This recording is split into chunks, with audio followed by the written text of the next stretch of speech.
Hoje nós iremos apresentar a instalação da máquina de vidro elétrica do Ford Cargo R5237. O ano de aplicação deixaremos na descrição do vídeo. O motor a ser utilizado nessa máquina é o motor original. A instalação do motor é bem simples. Leve o motor até os pontos de fixação e com 3 parafusos de aproximadamente 30 mm de comprimento, realize a fixação.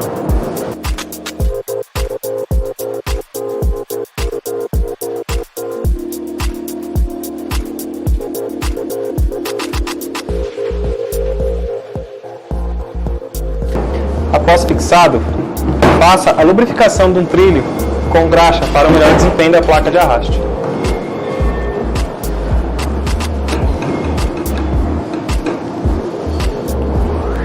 Antes de realizar a instalação, retire a chapa da porta para facilitar o encaixe da máquina de vidro.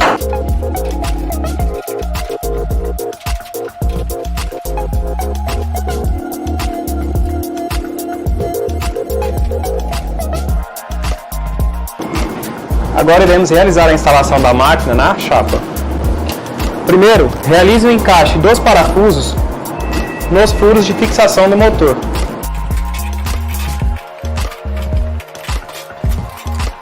E com as porcas retiradas da máquina anterior, faça a fixação.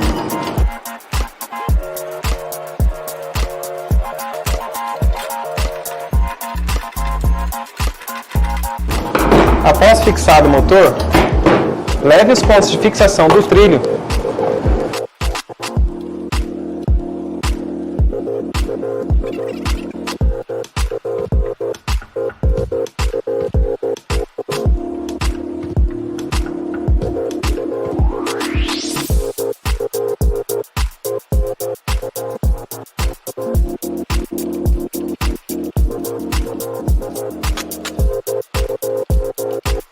Agora faça a fixação da chapa na porta.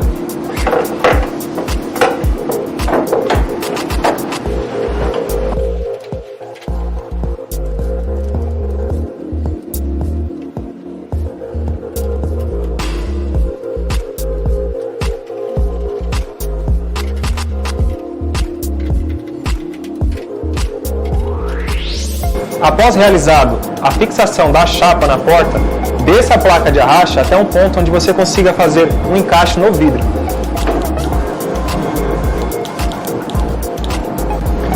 Desça o vidro e realize um encaixe na placa de arraste.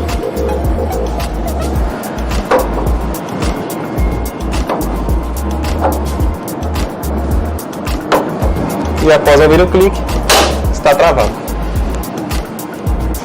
Feito isso, faça o manuseio da máquina e veja seu funcionamento. Lembrando que é muito importante fazer a lubrificação das canaletas com silicone ou grafite. E aqui está instalado mais uma máquina.